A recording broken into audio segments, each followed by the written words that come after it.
છે દૂધ ધોરી તો નાવત શ્રી ગોવર્ધન પૂજન યાવત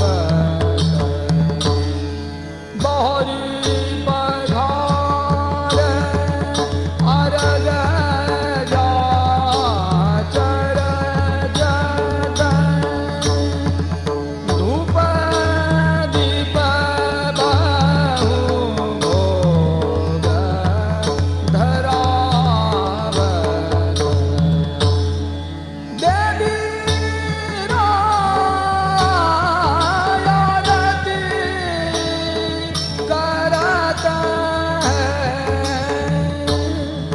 ब्रज भामिन मिल मंगल गावत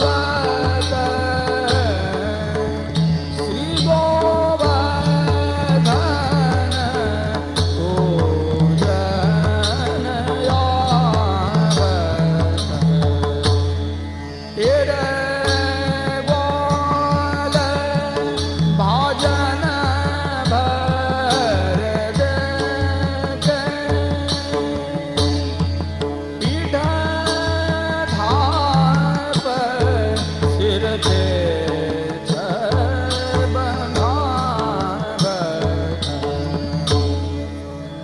चत्रभुज प्रभु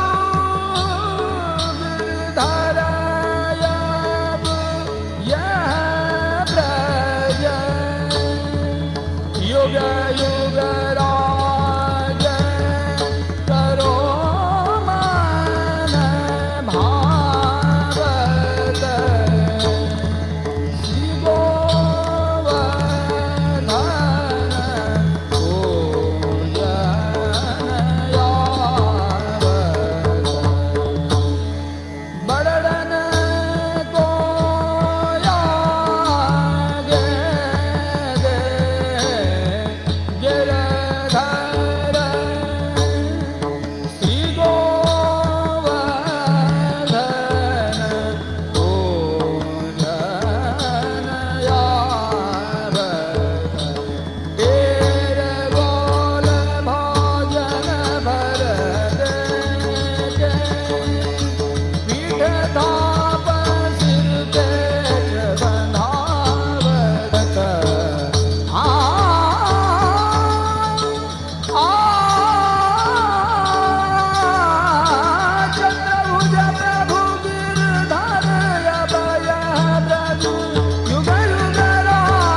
गुर के गूंजा पुआ सुहारी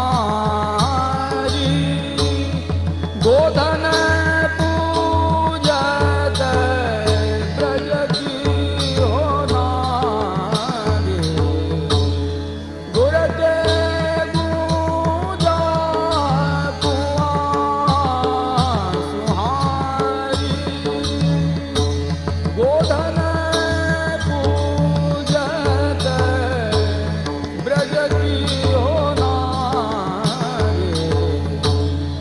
घर घर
માલાજી અર્પણ કરવા માટે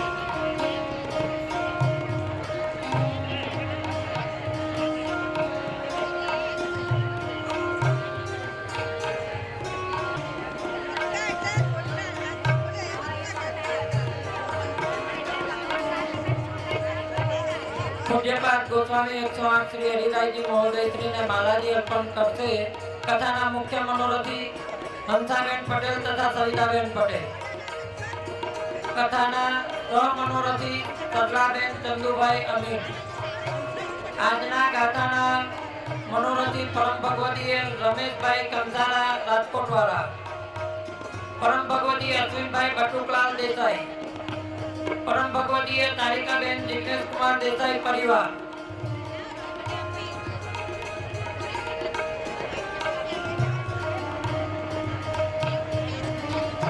આજે સાંજે કથા વિરામ બાદ સુંદર કુંવારાના મનોરથના આપણને અલૌકિક દર્શનનો લાભ મળશે।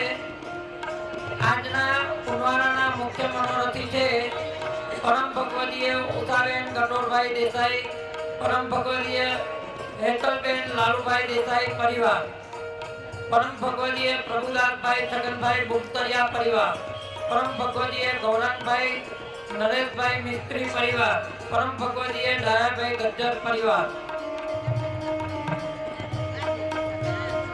उषाबेन गटोरभाई देसाई तथा गटोरभाई देसाई ने पण मालाजी अर्पण करवा माटे विनंती।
श्याम सुंदर श्री अमृत महाराज श्री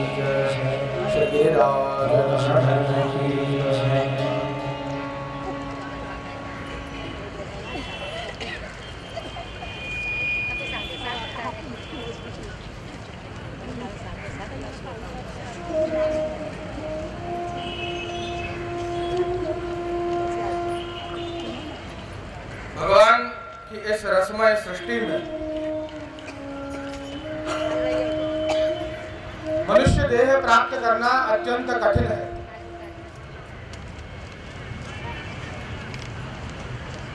का तो खूब ज सारा कर्म कर्या होय,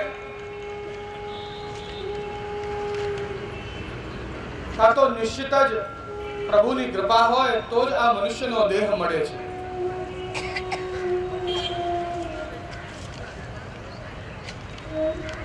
આ મનુષ્યનો દેહ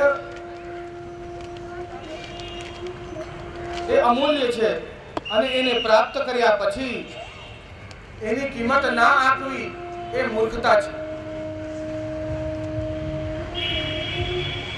જેમ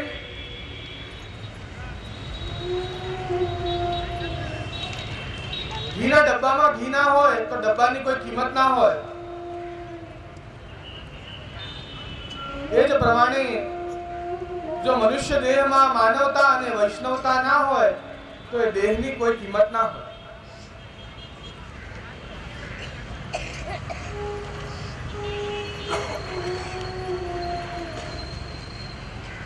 કોઈ સામે કેટલો પણ ખરાબ માણસ હોય પણ આપણે જો એના જ જેવા બની જઈએ તો આપણામાં ને એનામાં ભેદ શું રહી જાય?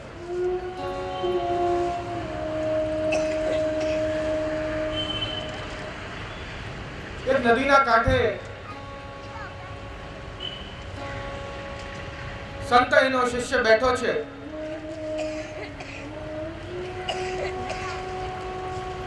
એક વીછી આવીને નદીમાં પડી,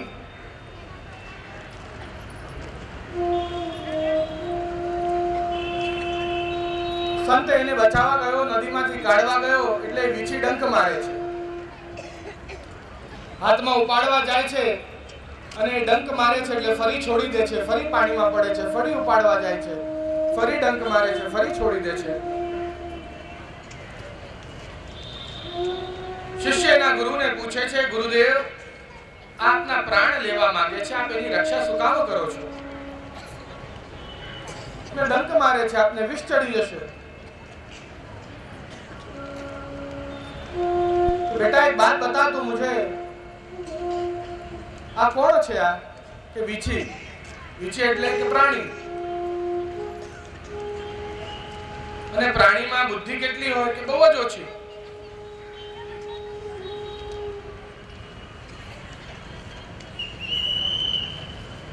આ બુદ્ધિહીન ઓછી બુદ્ધિ વાળો પ્રાણી પણ એનું કર્મ છોડતો નથી।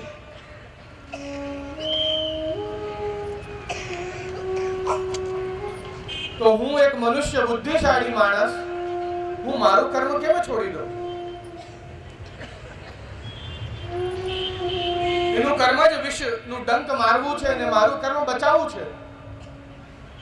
हूँ जो एनी जेम बनी जईश तो मारामा ने एनामा अंतर अने भेद शुं रही जशे?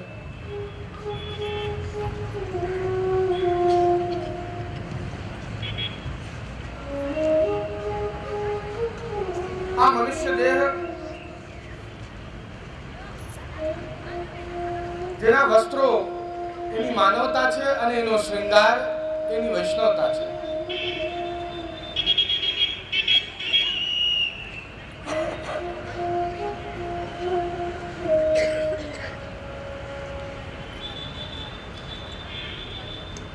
આ બરાબર આપને ખ્યાલ હશે,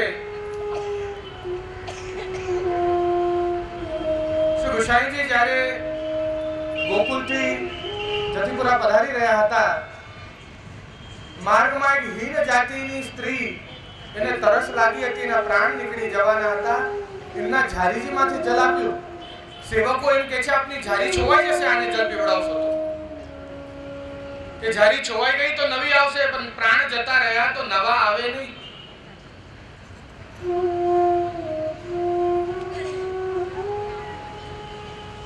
માનવતા અને વૈષ્ણવતા આ બંને આપણા અંદર હોવી જરૂરી છે।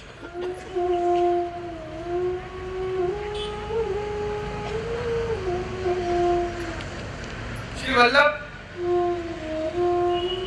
અત્યંત કૃપા કરી આપણને એક સારા કુલમાં જન્મ આપ્યો છે।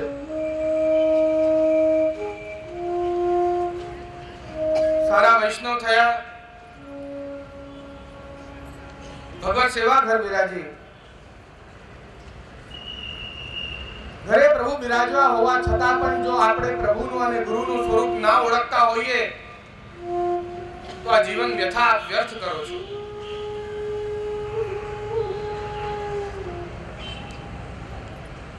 પ્રભુની સેવા શું, ગુરુની સેવા કેવી હોય, સત્સંગનું મહત્વ શું, જો એ આપણે ન સમજીએ તો સમય વ્યર્થ કરી રહ્યા છીએ.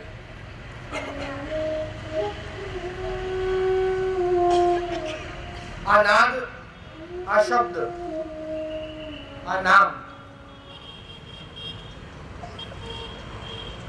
ભગવાનનો, આ વેણુનો નાદ, એનો શબ્દ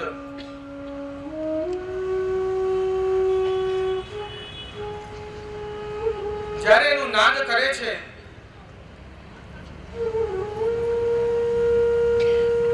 એને આ વ્રજની સ્ત્રીઓ સાંભળી રહી છે. હવે સુધી સુખદેવજી વર્ણન કરી રહ્યા હતા.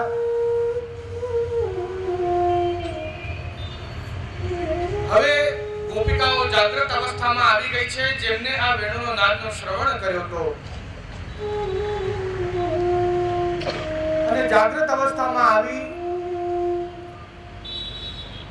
હવે આ ગોપિકાઓ કેવી રીતે વર્ણન કરે છે આ વેણુ નાદનો. ચાલો આપણે વેણુ ગીતમાં આગળ વધીએ, છઠ્ઠા શ્લોકનું શ્રવણ કરીએ. શું કહી રહ્યા છે સુખદેવજી કે કેવી રીતે વારંવાર એમને વર્ણન કર્યો. इति वेणुरवं राजन् सर्वभूतमनोहरम् श्रुत्वा व्रजस्त्रियः सर्वान् वर्णयन्त्यो भिरे भिरे.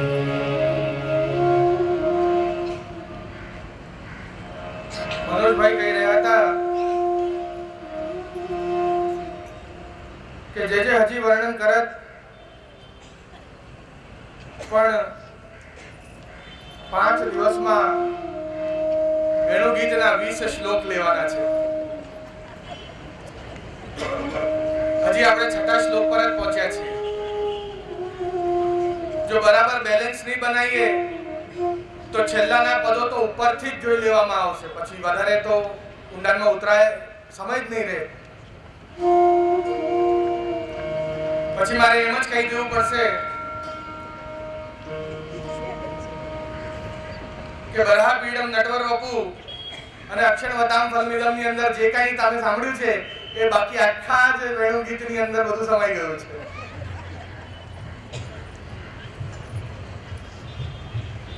ઇતિ વેણુરવમ. આ વેણુ ગીતની અંદર એક બીજી વસ્તુ ખાસ ધ્યાન આપવા જેવી છે. દરેક શ્લોકની અંદર આપ ધ્યાનથી જોશો તો વેણુના જોડે એક નવો શબ્દ ઉમેરાયો છે. ક્યારેક વેણુનાદ, ક્યારેક વેણુ પડંત, ક્યારેક વેણુ રવમ, ક્યારેક વેણુ ગીત. કંઈક ને કંઈક વેણુના વિષય કંઈક નવું. ક્યારેક મુકુંદ ગીત.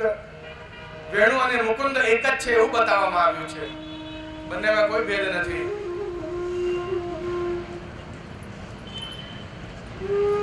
અત્યંત રસાત્મકતા આ શબ્દોની અંદર છુપાયેલી છે.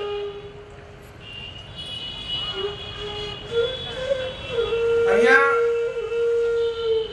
વેણુનો રવ કર્યો છે.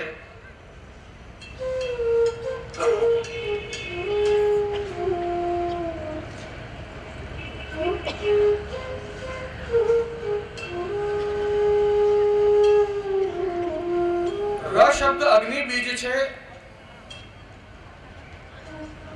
અને વ શબ્દ અમૃત બીજ છે. આ બીજનો ઉપયોગ કેમ કરવો એ હું આપને બતાવી શકતો નથી.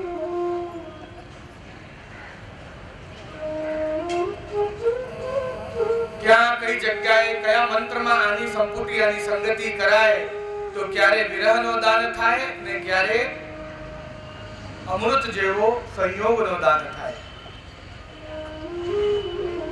વડીલોની આજ્ઞા નથી નગર હું ચોક્કસ આપને જણાવત કે આ બીજનો મંત્રમાં કેવી રીતે ઉપયોગ કરવો. રવમ એટલે શબ્દ એટલે નાદ. શ્રીમદ વલ્લભાચાર્યજી શ્રી સુબોધનીજીમાં આજ્ઞા કરે છે રવ શબ્દની અંદર ર તે અગ્નિ બીજ છે તે વિપ્રયોગ અગ્નિ વિરહાત્મકનું દાન કરે છે અને વ તે અમૃત બીજ છે તે અમૃત જેવો સંયોગનું દાન કરે છે.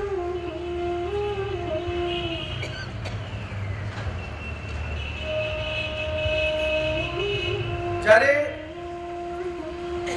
ભગવાને વેણુ રવ કર્યો આ ગોપિકાઓ તો પોતાના ઘરમાં બેઠી છે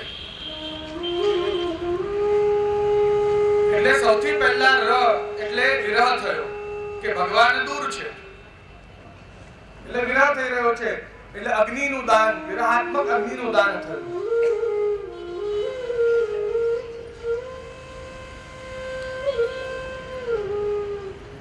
જ્યારે એ વેણુના દૂર શ્રવણ દ્વારા વિરહનું દાન થયું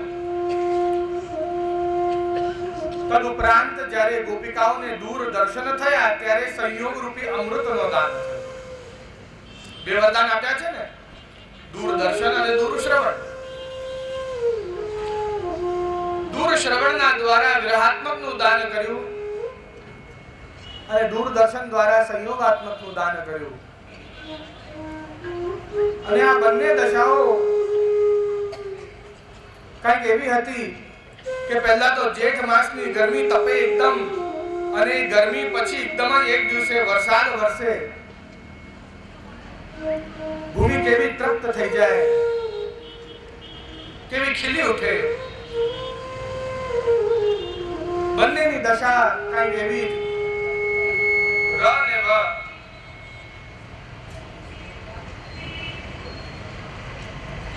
ઇતિ વેણુ રવમ. સંયોગ અને વિયોગ આ બંનેથી શૃંગાર રસ પૂર્ણ થાય છે. આ બંનેમાંથી કોઈ એકનો પણ અભાવ હોય તો શૃંગાર રસ અધૂરો રહી જાય છે. કૃષ્ણની વિરહ અગ્નિમાં તપવું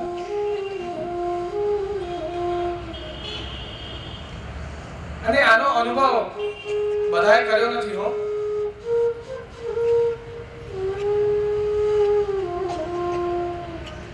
આ વિરહ અગ્નિનો આનંદ બી કેવો હોય છે એનું અનુભવ બી કરવા જેવું છે.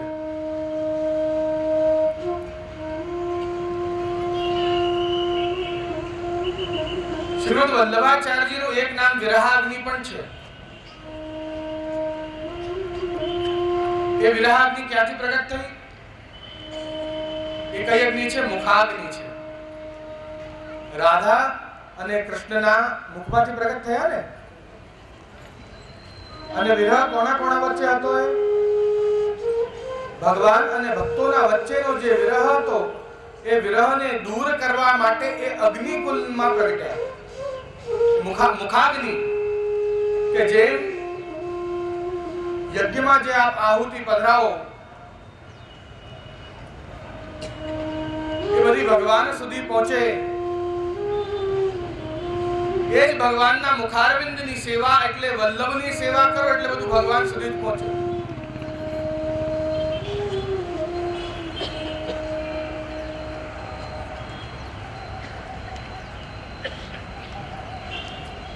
અગ્નિરૂપો દ્વિજાચાર્યો ભવિષ્યમિહ ભૂતલે.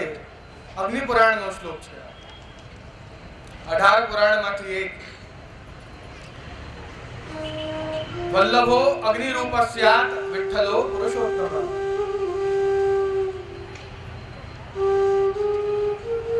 અગ્નિરૂપથી બ્રાહ્મણ સ્વરૂપે આ ભગવાનના બધા જ યજ્ઞોના પુરુષ ભગવાન શ્રી હરિ એમના મુખાગ્નિમાંથી પ્રગટ થયા શ્રીમદ વલ્લભાચાર્યજી અને એમના પુત્ર શ્રી વિઠ્ઠલનાથજી આ ભૂતલ પર ભવિષ્યમાં પ્રગટ છે.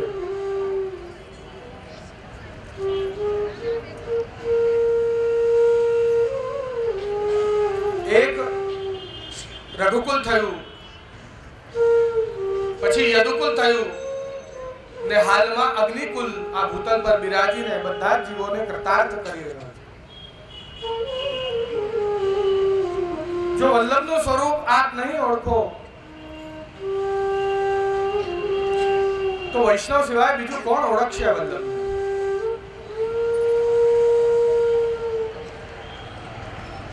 ભગવાનના આ વેણુનો નાદ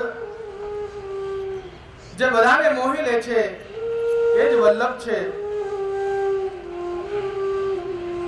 આ કૃષ્ણના વિરહાગ્નિમાં જે સંતપ્ત થયા છે અને એની કૃપા દ્વારા આનંદિત થાય છે એવી આ ગોપિકાઓ જ્યારે આ વેણુનો નાદનું શ્રવણ કરે છે ત્યારે એનું ગાન કરે છે.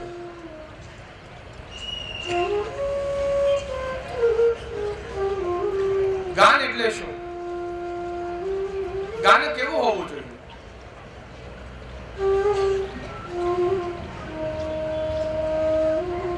આપશ્રી મારા પિતાશ્રી ગઈકાલે વચનામૃતમાં જણાવી રહ્યા હતા ગીત એટલે શું. ભગવાને જ્યારે પોતાની હૃદયની વાત કરી ત્યારે વેણુ ગીત પ્રગટ થયું. જ્યારે ગોપીઓએ પોતાના હૃદયની વાત પ્રગટ કરી તો ગોપી ગીત પ્રગટ થયું. આમ જણાવી રહ્યા હતા ને આપ ગીત કેવો હોવો જોઈએ? આજકાલ જે ગીતો ગવાય છે શું ગીત એવા હોવા જોઈએ?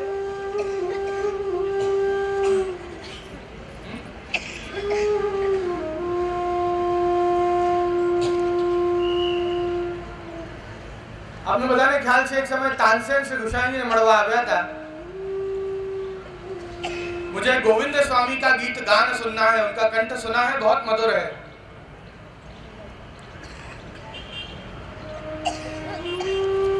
थोड़ी बार હતી દર્શન ખુલવામાં ગોવિંદ સ્વામીએ કહ્યું દર્શન ખુલશે ત્યારે ઠાકોરજી સન્મુખ હું કીર્તન કરીશ.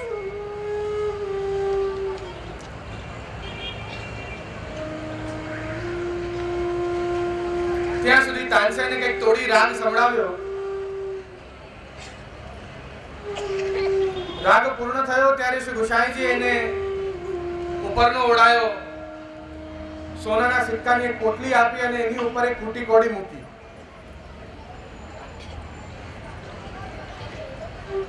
પ્રભાનાથ આ સોનાના સિક્કાઓ આપ્યા એ સમજ્યો, પણ ઉપર આ ફૂટી કોડી મૂકી એ સમજ્યો નહીં. કે તાનસેન તમારો કંઠ બહુ મધુર છે માટે તમને સોનાના સિક્કા આપ્યા, પણ તમે તમારી જે આ જ્ઞાન તમારી વિદ્યા જે છે એનો ઉપયોગ કઈ ભગવત સેવામાં કરતા નથી માટે એની કોઈ કિંમત નથી. માટે ઉપર ફૂટી કોડી મૂકી છે. गीत कैसा हो उसकी कीमत सोने के सिक्के जितनी है या फूटी कौड़ी जितनी?